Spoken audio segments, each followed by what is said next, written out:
Om Sai Ram. Welcome to Sai Samarpan channel. मैं हूं आपके साथ में विन्नी और आज मैं एक्सपीरियंस लेकर आई हूं कविता जी का, जो बहुत ही प्यारा एक्सपीरियंस है उनका कि कैसे बाबा उनके जीवन में आए और उनका जीवन बदल गया। बहुत ही अलग सा जीवन उनका हो गया। तो आज मैं उस बारे में आपसे बात करने आई हूँ कि बाबा ने कैसे उनके जीवन में लीला की है, किस तरीके से उनका जीवन बदला है। तो चलिए हम आज उस बारे में बात करेंगे। जो लीला हुई है उनकी ज़िंदगी में, बहुत बड़ी लीला बाबा ने की है और वो अनएक्सपेक्टेड थी। उनको उम्मीद नहीं थी कि ऐसा हो जाएगा, लेकिन हुआ। तो चलिए बात करते हैं उनके अनुभव के बारे में। तो आते हैं उनके अनुभव पर। क्या है, जो कविता जी हैं वो वेस्ट बंगाल से हैं और इनके हस्बैंड नहीं हैं। वो गुज़र गए थे कुछ समय पहले। तो जो कविता जी हैं, इनके 2 बच्चे हैं और दोनों बच्चों का ये बहुत अच्छे से पालन पोषण करती हैं और माता पिता का दोनों का प्यार यही बच्चों को देती हैं। हर जिम्मेदारी उठाना एक लेडीज़ के लिए और जॉइंट फैमिली में रह के तो बहुत मुश्किल होता है।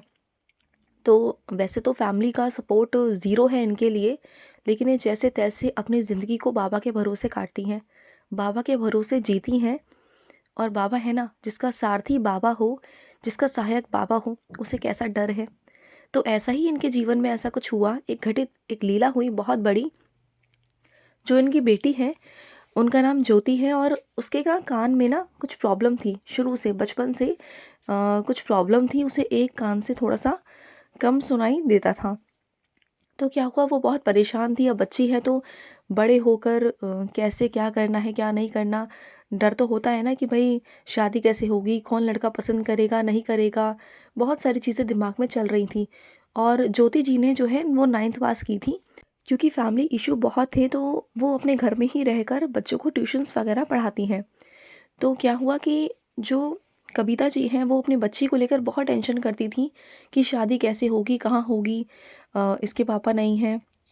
और जब कहते हैं ना बच्चों के पापा नहीं होते तो बहुत सारी चीज़ें हो जाती हैं समाज के अंदर और बहुत जल्दी अच्छे रिश्ते नहीं मिलते। रिश्ते मिलते हैं लेकिन अच्छे रिश्ते मिलना बहुत मुश्किल होता है। तो उस समय पर ये बहुत परेशान थी, लेकिन ये हर रोज़ बाबा को प्रार्थना करती थी कि बाबा, इनके जीवन में सुधार हो जाए, कुछ अच्छा हो जाए, कुछ भला हो जाए। ये इतना ज़्यादा बाबा पर भरोसा करती हैं, इतना ज़्यादा कि सुबह शाम दिन रात सोते उठते बैठते बस बाबा बाबा बाबा। इनकी ज़िंदगी भी बाबा है, इनका हर काम बाबा से शुरू होता है और बाबा पर ही ख़त्म होता है। इतना प्यार करती हैं बाबा से ये। तो क्या हुआ, इनके रिश्तेदारी में से ही एक रिश्ता आया इनकी बच्ची के लिए ही, ज्योति के लिए। तो इन्हें लगा कि पता नहीं वो कैसा होगा, नहीं होगा, क्या होगा। लेकिन इनके मन में थोड़ी सी घबराहट थी कि कैसे होगा, क्या होगा। और मेरी बेटी के कान में प्रॉब्लम है, लड़का मानेगा नहीं मानेगा, क्या बात होगी, और अगर मान भी गया तो फ्यूचर में कैसे क्या होगा। तो क्या हुआ कि जैसे घर में रिश्ता आया तो सब लोग देखने दाखने चले गए इनको छोड़कर, क्योंकि जो उनके जेठ वगैरह हैं, जॉइंट फैमिली में ये रहती हैं, तो जेठ वगैरह इनके देखने चले गए। और जब वहाँ देखने गए तो देख दाख कर सब आ गए। क्योंकि जब खुद के बच्चों का करना होता है ना तो बहुत सारी चीज़ें इंसान देखता है दागता है। लेकिन ये तो इतना मतलब नहीं रखते थे। इनकी तो मजबूरी है कि वो कविता जी को अपने घर में रख रहे हैं और इस तरीके से उनकी मजबूरी है और कुछ भी नहीं है। तो वो बस देख दाग कर आ गए कि हाँ भाई, जिम्मेदारी है और दी है और पूरी करनी है, बस बात ख़त्म। और उन्होंने आकर बहुत सारी बुराइयां भी की लड़की के बारे में, उल्टा सीधा इन्होंने कहकर भी आए, पता नहीं क्या क्या। तो वो चाहते नहीं थे कि अच्छा रिश्ता हो जाए, सब कुछ अच्छा हो जाए। लेकिन उसके बाद क्या हुआ, जब कविता जी के पास में ये इन्फॉर्मेशन पहुंची कि लड़का सही है, अच्छा है, तो इन्होंने थोड़ी सी इंक्वायरी करी। उसके बाद इन्होंने सोचा कि चलो लड़की की फ़ोटो तो पहुंच गई है, फ़ोटो में लड़की पसंद है, तो मैं सामने से लड़की दिखा देती हूँ। तो उस दिन पता है क्या था, थर्सडे था उस दिन। जिस दिन इन्हें लड़की दिखवानी थी ना, उस दिन थर्सडे था। और जिस दिन इनके जो जेठ वगैरह गए थे देखने लड़के को, जिस दिन लड़के को देखने जाना था, उस दिन भी थर्सडे था, गुरुवार था। और जिस दिन जब ये लोग फैमिली वाले लड़के से मिल आए, उस दिन गुरुवार ही था बाबा के आशीर्वाद से। और अगले हफ्ते लड़की को दिखाना था इन्हें, और उस दिन भी थर्सडे ही पड़ा। तो वो इत्तेफाक तो नहीं हो सकता ना। एक बार इत्तेफाक हो सकता है, लेकिन बार बार क्या इत्तेफाक हो सकता है? नहीं हो सकता ना। तो थर्सडे वाले दिन ही लड़की को दिखाना था इन लोगों को। ठीक है। तो लड़की को दिखाना था तो कविता जी के मन में धड़क धड़क एकदम से, माँ है तो जाहिर सी बात है परेशान तो होंगी ना, क्योंकि फादर नहीं है सर पर। तो टेंशन तो होती है ना कि अकेले सब कुछ संभालना है, क्योंकि इनके जेठ ने इनको बोल दिया था कि सब कुछ तुम देखो, हमें कोई मतलब नहीं है, तुम चाहे जो मर्जी करो, हाँ करो ना करो, हमारी कोई रिस्पॉन्सिबिलिटी नहीं है। तो एक अकेली औरत के लिए ये फैसला लेना एक बहुत बड़ी जिम्मेदारी है कि बेटी है, और किस तरीके से वो हाँ करे ना करे, धक धक धक धक इनका खाना पीना सब बंद हो गया था कि भाई नेक्स्ट थर्सडे को इन्हें जाना है लड़की को दिखाने। और बहुत घबराई हुई थी, समझ नहीं आ रहा था कि हाँ करूँ ना करूँ, कैसा लड़का होगा क्या होगा, इन्हें कुछ समझ में नहीं आ रहा था।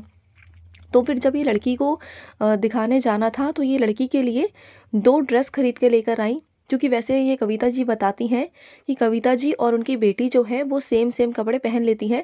यानी कि कविता जी के कपड़े जो हैं वो उनकी बेटी ज्योति पहन लेती है, और जो ज्योति के कपड़े होते हैं वो कविता जी को भी आ जाते हैं। तो एक ही कपड़े ये लोग रखते हैं ऑलमोस्ट, और एक दूसरे को चेंज कर कर पहनते रहते हैं। ठीक है। तो क्या हुआ कि इन्होंने सोचा कि अब बच्ची को दिखाने जाना है, तो मैं क्यों ना कोरा कपड़ा पहनाऊँ इसे, यानी कि जो नया कपड़ा होता है। ठीक है, कोरा मीन्स नया कपड़ा, कि मैं पुराना कपड़ा ना पहनाऊँ जो मेरे पास में बहुत सारे हैं। तो ये अपनी बेटी के लिए 2 ड्रेसेस खरीद कर लेकर आई, एक प्याजी कलर की और एक पिस्ता कलर की। और जिस दिन इन्हें जाना था थर्सडे को, बाबा को इन्होंने बाबा के आगे वो प्रेस कर कर कपड़े रख दिए कि बाबा अब आप ही देखो, आप ही जानो, आपने करना है, आपकी बच्ची है, आप ही जानो। और मैं आपको एक चीज़ क्लियर और कर दूं कि जो ज्योति है ना, उसने साईं बाबा के बहुत सारे व्रत रखे हैं। आई थिंक 2 बार तो मेरे नज़र में है कि 2 बार तो रखे हैं उसने, और पता नहीं वो कितने रख चुकी हैं। और आए दिन बाबा का कष्ट निवारण मंत्र, बाबा की पूजा, बाबा की साईं चालीसा वो करती रहती है ऑल टाइम। तो क्या हुआ, जिस दिन थर्सडे वाले दिन कविता जी को जाना था देखने के लिए लड़का, लड़की को लेकर जाना था, लड़की को आमने सामने करना था, तो ये घबरा रही थी। तो जो 2 ड्रेसेस लाई थी, ये पिस्ता कलर की और प्याजी कलर की, इन्होंने प्रेस करके अच्छे से, नए कपड़े थे फिर भी इन्होंने प्रेस कर कर बाबा के आगे रखे। फिर इन्हें बताती हैं कि एक इनके जेठ हैं, कहीं और रहते हैं, वो आए और वो बोलने लगे कि ये कपड़े मत पहनाओ, तुम कुछ और कपड़े पहना दो। तो कविता जी ने कहा कि पुराने कपड़ों में से क्या पहनाऊँ मैं, अलमारी खोली तो कुछ समझ नहीं आ रहा था कि मैं क्या पहनाऊँ, जो मैं नए कपड़े लाई हूँ वो नए कपड़ा क्यों ना पहनाऊँ। लेकिन कविता जी, अब वो जेठ है तो उनके आगे तो कुछ बोल नहीं सकती ना, बड़े हैं, बड़ों के आगे तो कुछ कह नहीं सकती ना। इन्होंने कहा ठीक है ठीक है। तो इनकी जो जेठानी थी, जो इनका जेठ जो बोल रहा था कि अलमारी में से दूसरे कपड़े पहना दो, उन्हीं की वाइफ, वो जेठानी जो थी, उन्होंने फिर इनकी अलमारी को देखना शुरू किया। तो इनकी अलमारी में से एक येलो कलर का शरारा उन्हें मिला, जो मतलब 1-2 बार वो पहन चुकी हैं ऑलरेडी, कविता जी पहन चुकी हैं। ठीक है। तो इन्होंने कहा कि एक काम करो कविता, तुम यही ड्रेस अपनी लड़की को पहना दो, और साथ में साड़ी और सूट वगैरह जो भी है ले लेना। अगर लड़के वाले कहते हैं कि साड़ी पहना के लड़की को दिखाना है तो साड़ी पहना देना, बाकी कोई ज़रूरत है ही नहीं। तो इन्होंने क्या किया, जो वो येलो वाली ड्रेस थी, जो शरारा था, पुराना शरारा जो इनका रखा हुआ था अलमारी में, पुराना इन द सेंस कि 1-2 बार उन्होंने पहना हुआ है, वैसे तो वो नया ही है लेकिन पहना हुआ था 1-2 बारी, कोरा नहीं था। तो इन्होंने अपने जेठानी के कहने पर वो येलो कलर का जो शरारा था वो ज्योति को पहना दिया। और जब वहाँ पर पहुँचे हैं, जहाँ पर देखने वाली जगह पर जहाँ पहुँचे, तो लड़के ने एक बार में देखकर लड़की को पसंद कर दिया, हाँ कर दिया, और इनकी एंगेजमेंट भी उसी दिन हो गई, सब कुछ हो गया। और इतने अच्छे से हुआ ना कि कुछ भी अड़चन नहीं आई। लड़के को सब बता दिया गया कि लड़की के कान में कोई प्रॉब्लम है, और लड़की 9th पढ़ी हुई है। लड़की ने भी सारा सब कुछ क्लियर कर दिया कि मैं 9th पढ़ी हूँ और आगे चलकर मैं अगर आपके लेवल पे नहीं हूँ, क्योंकि लड़का ज़्यादा पढ़ा है लड़की के अकॉर्डिंग। तो वो चीज़ें भी क्लियर हुई। और लड़का जब आज लड़की से बात करता है तो पता है क्या कहता है कि जब मैंने फ़र्स्ट टाइम आपको देखा था ना, तो ये था कि अंदर से मन में आया था कि शादी करनी है ना तो इसी लड़की से करनी है, वरना किसी और से नहीं करनी। उनके मन में अंदर से ये बात उठी कि मुझे शादी करनी है, इसी लड़की से करनी है, क्योंकि लड़के वालों के घर पर भी ना बहुत सारी बातें हुई थी कि लड़की के कान में प्रॉब्लम है, वो थोड़ी कम पढ़ी लिखी है, ये वो। लेकिन लड़के ने कह दिया अपने घर वालों को, शादी करूँगा तो सिर्फ इसी से। लड़के ने भी कह दिया कि मुझे कोई फ़र्क नहीं पड़ता कि लड़की के कान में थोड़ी सी प्रॉब्लम है, या फिर वो 9th पढ़ी हुई है, मुझसे कम पढ़ी है, मुझे कोई फ़र्क नहीं पड़ता। और इतना बड़ा चमत्कार हुआ कि कविता जी हैरान रह गई कि इतना मैंने वो लड़का देखा, कविता जी ने मुझे फ़ोटो दिखाई थी। लड़का बहुत सुंदर है, बहुत प्यारा है, हाइट पर्सनैलिटी बहुत अच्छी है और सच में ये अनएक्सपेक्टेड था कि उनकी एक ही बार में एंगेजमेंट भी हो गई, एक ही बार में सब कुछ हो गया। शादी की डेट निकल आई और शादी की डेट निकलने का भी एक बहुत बड़ा एक्सपीरियंस है कि जिस मंदिर में कविता जी बाबा की फ़ोटो रख कर आई थी, एक मंदिर है इनके घर के पास में, इन्होंने सोचा कि मैं वहाँ पर बाबा की फ़ोटो रख कर आती हूँ। अब देखिए ना बाबा की लीला, इन्हें कुछ पता नहीं था, बस ये फ़ोटो रख कर आई थी उस मंदिर में और उस मंदिर के ऊपर ही बहुत बड़ा मैरिज होम है। मतलब एक जहाँ पर शादियाँ वगैरह होती हैं। तो जब एंगेजमेंट हुई है इनकी बेटी की, उसके बाद इन्हें मालूम पड़ा है कि शादी भी उसी जगह पर हो रही है। अब देखिए बाबा की लीला कि बाबा ने जहाँ पर अपनी फ़ोटो रखवाई, उसी के ऊपर इनकी बेटी की शादी भी हो रही है। तो देखिए हर काम थर्सडे वाले दिन हुआ। लड़का देखने जब फर्स्ट टाइम गए तभी थर्सडे वाले दिन गए। सेकंड टाइम जब लड़की को दिखाने गए तभी थर्सडे वाले दिन ही गए और लड़की को कोई नए कोरे कपड़े नहीं पहना कर ले गए। पुराने कपड़ों में ही लड़की को दिखाया। एक बार में पसंद आ गया और लड़के के मन में भी ये आया कि नहीं, शादी करनी है तो इसी से करनी है। और वो लड़का बहुत समझदार, बहुत अच्छा है और आज कविता जी बहुत सुकून में हैं, बहुत खुश हैं और वो खुद भी आश्चर्यचकित हैं और बहुत सारे लोग जो उनके आस-पास के हैं वो भी बहुत ये होते हैं ना रिलेशन में जो लोग होते हैं चिढ़ते हैं, जेलसी करते हैं कि जैसे मैंने बताया कि वो जॉइंट फैमिली में रहती हैं कि अरे इसके साथ ये कैसे हो गया? इतना अच्छा रिश्ता कैसे मिल गया? क्योंकि इंसान आजकल अपने सुख से सुखी नहीं है, वो दूसरों के सुख से दुखी है एक्चुअली। तो बस वही चीज़ें हैं कि वो कैसे हो गया?